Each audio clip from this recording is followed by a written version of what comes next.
বেড়েই চলেছে বৈশ্বিক উষ্ণতা। এরই মধ্যে চলতি গ্রীষ্মের স্মরণকালের সর্বোচ্চ তাপমাত্রা রেকর্ডের সাক্ষী হয়েছে বিশ্ববাসী। শুধু তাই নয়, বৈশ্বিক উষ্ণায়নের প্রভাবে দাবানল, খরা, বন্যার মতো দুর্যোগও বেড়েছে আগের চেয়ে কয়েক গুণ। এমন পরিস্থিতির মধ্যেই জলবায়ু পরিবর্তনের প্রভাব নিয়ে নতুন তথ্য দিল যুক্তরাজ্যের বিজ্ঞানীরা। দীর্ঘ ২০ বছরে রং পরিবর্তন হয়েছে সমুদ্রেরও। বিভিন্ন সময়ে মুডিস অ্যাকোয়া স্যাটেলাইটের মাধ্যমে তোলা ছবি বিশ্লেষণ করে এমনটাই দাবি করেছেন যুক্তরাজ্যের একদল বিজ্ঞানী। বুধবার একাধিক গণমাধ্যমে প্রকাশিত হয়েছে এ প্রতিবেদন, যেখানে বলা হয়েছে নীল থেকে সবুজ হয়ে যাচ্ছে সমুদ্রের রং। যদিও খালি চোখে পরিবর্তন দেখা সহজ নয় বলেও দাবি বিজ্ঞানীদের।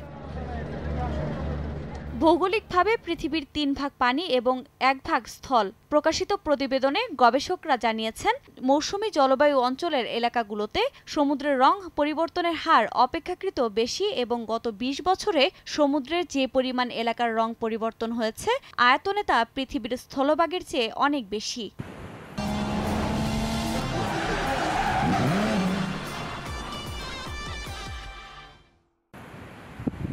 বিজ্ঞানীদের মতে, সমুদ্রের রং পরিবর্তনের অর্থ হল সেখানকার জীবনচক্রের পরিবর্তন ঘটা। সামুদ্রিক প্রাণীদের খাদ্যচক্রের সর্বনিম্নে অবস্থান করে প্লাঙ্কটন।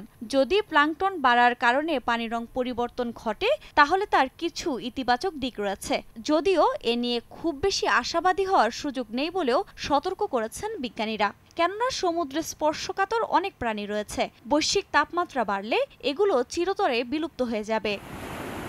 আফরিন মৌ, সময় সংবাদ।